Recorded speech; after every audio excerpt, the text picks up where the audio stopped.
اس متعصب جج کے ساتھ ہماری اسٹیبلشمنٹ ملی ہوئی تھی، اس متعصب جج کے ساتھ ہمارے تمام ادارے ملے ہوئے تھے، اس متعصب جج کے پیچھے ہمارے یہ جو پی ڈی ایم کی فاشسٹ حکومتیں ہیں وہ کھڑی ہوئی تھیں۔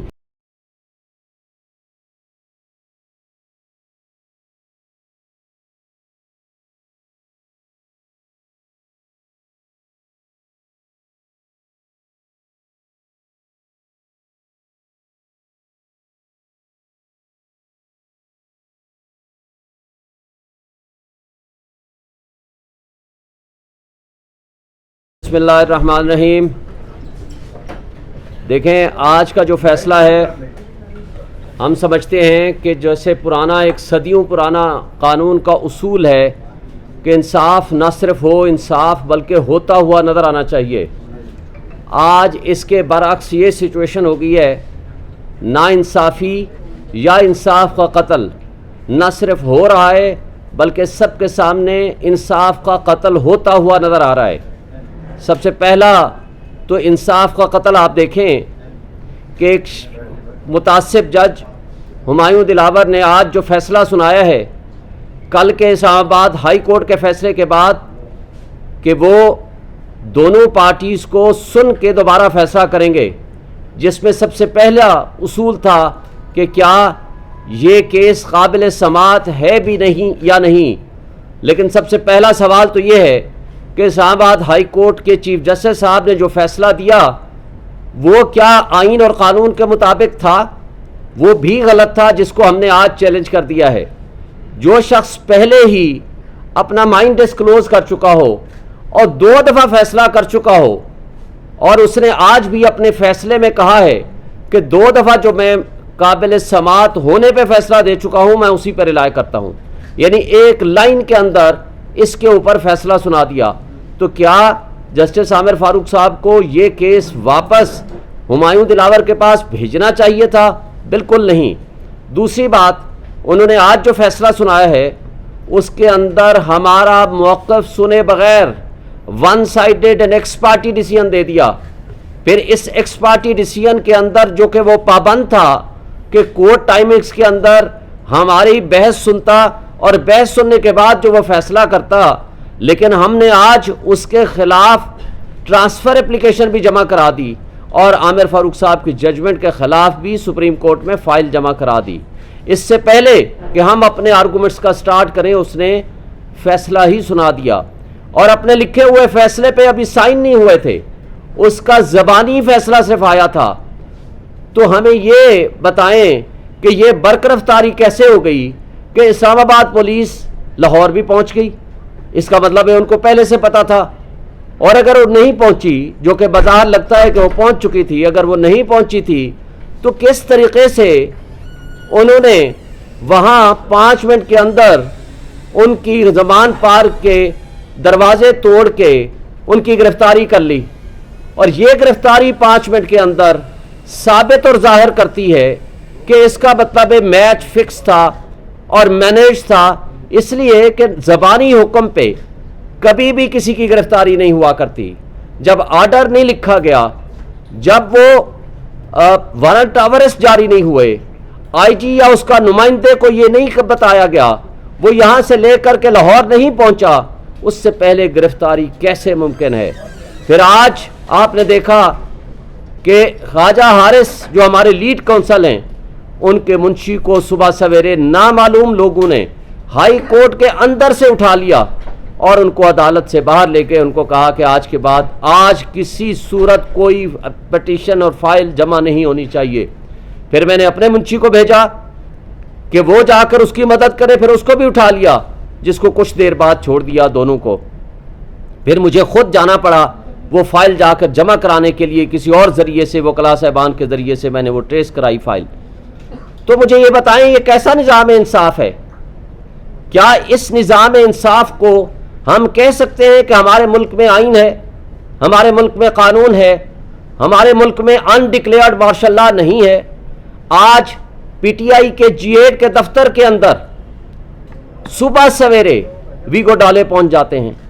مجھے یہ بتائیں ان کو کیسے پتا تھا کہ آج ہر حال میں یہ فیصلہ آنا ہے؟ کیا ہمارے ہاں یہ نظام انصاف اور قانون کی حکمرانی ہے؟ کیا یہ آئین کی بالادستی کی بات ہے؟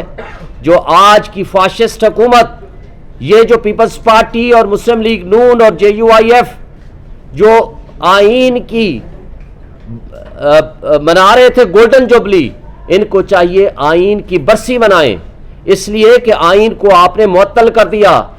8 مرتبہ گرفتاریاں ہو کے بھی عدالتوں کو سے لوگوں کو انصاف نہیں ملتا۔ PTI کے ورکرز کو کرش کیا جا رہا ہے، چار دیواری کی پامالی ہو رہی ہے۔ میں اس کیس کے حوالے سے 2-3 منٹ اور بات کر کے اپنی بات ختم کروں گا کہ آج جو فیصلہ دیا ہے میرٹ آف دی کیس، آپ کو ایک بات سے بتا دوں، جب آپ ہمارے گواہ نہیں آنے دیتے تو آپ کیسے کہتے ہو کہ ہم نے شواہد پیش نہیں کیے؟ بھائی ہمارے گواہ پیش کرنا ہمارا بنیادی حق ہے۔ فیئر ٹرائل کا قانون آئین آرٹیکل 10A ہمیں موقع دیتا ہے کہ ہم اپنے مقدمے کو انصاف کی بنیاد پر اور فیئر ٹرائل کی بنیاد پر فیئر چانس آف ڈیفنس ہمیں ملنا چاہیے۔ تو کیا وہ ہمیں ملا؟ نہیں ملا۔ جب آپ ہمارے گواہان کا فیصلہ آپ نے کرنا ہے کہ آپ کے گواہوں کو میں نے نہیں آنے دینا، پھر متعصب جج ہمایوں دلاور کی مس کنڈکٹ آپ دیکھیں اور ان کی بدنیتی دیکھیں۔ 12 بجے 12:30 بجے وہ ہمارے گور صاحب کو کہتے ہیں کہ آپ اپنے گواہان کو 1:30 بجے لے آئیے۔ جب یہ ان کو کہتے ہیں جا کر کے 1:30 بجے کہ ہمارے گواہ کراچی میں ہمیں 2 دن یا 1 دن کا وقت دے دیجئے، تو وہ کہتے ہیں کہ نہیں یہ ریلیونٹ ہی نہیں ہے، آپ کا کیس خارج کیا جاتا ہے۔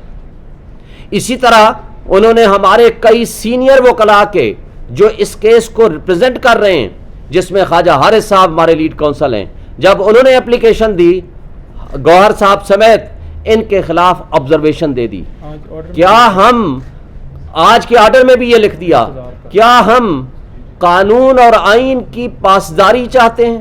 کیا ہم قانون کے مطابق کسی ملزم کو انصاف دلانے کے لیے اپنی پروفیشنل ڈیوٹی انجام نہ دیں؟ تو کیا ہم اس طرز عمل کو کیا کہیں گے؟ یہ انصاف کو بلڈوز کیا جا رہا ہے، انصاف کو دفن کیا جا رہا ہے، اس لیے کہ ہم یہ سمجھتے ہیں کہ ایسے جج کو منصف کی کرسی پہ بھی نہیں ہونا چاہیے۔ پھر جسٹس عطر من اللہ جب چیف جسٹس تھے تو انہوں نے ڈائریکشن جاری کی تھیں، یہ کہا تھا کہ کوئی جج نہ سوشل میڈیا استعمال کرے، نہ فیس بک، نہ انسٹاگرام، لیکن آج 2023 تک وہ فیس بک استعمال کر رہے تھے اور ایڈمیٹڈلی اپنے فیس بک اکاؤنٹ سے عمران خان کے خلاف پوسٹیں لگائی ہوئی تھیں، نازیبا تصاویر لگائی ہوئی تھیں، اور جب FIA کو بھیج دیا گیا تو FIA نے صرف اتنا کہا کہ آج وہ پوسٹ اویلیبل نہیں ہے۔ تو کیا FIA کے پاس کوئی میکنزم نہیں ہے کہ ان پوسٹ کو ٹریس کر سکے یا ان کو آرکائیو سے حاصل کر سکے؟ اس کے لیے 30 ڈیز اور 90 ڈیز کا پیریڈ ہے۔ فیس بک مینجمنٹ سے رابطہ کر سکتے ہیں۔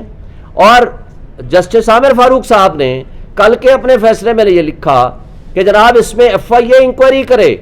اگر FIA نے کل انکوائری کر کے یہ ثابت کر دیا کہ یہ پوسٹیں اسی کی ہیں تو مجھے بتائیں کہ پھر یہ فیصلہ کدھر جائے گا؟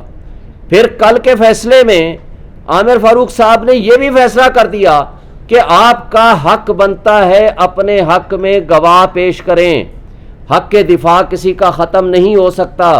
اس مقصد کے لیے انہوں نے نوٹس کر دیے جو کہ اگلے ہفتے لگے ہوئے ہیں۔ تو مجھے بتائیں اگر ہمارا حق کے دفاع کے بغیر اور عامر فاروق صاحب کے اس فیصلے سے پہلے اگر آپ نے ہمیں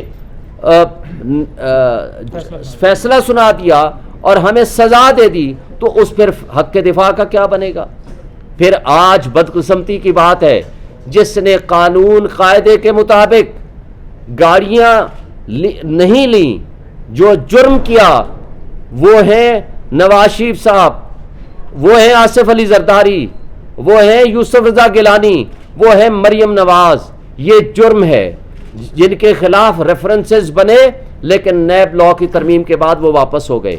یعنی جو مجرم ہیں جنہوں نے جرم کیا ہے توشہ خانہ سے، ان کو تو آپ نے اقتدار دے دیا، اور جنہوں نے قانون اور قاعدے کے مطابق کوئی چیز لی اور اس کی وہ پراپرٹی بن گئی، اس نے کل اس کو بیچا، اس کو رکھا یا کسی کو گفٹ کیا، یہ اس کی پراپرٹی ہے، وہ جرم نہیں ہے، وہ قانون قاعدے کے مطابق ہے۔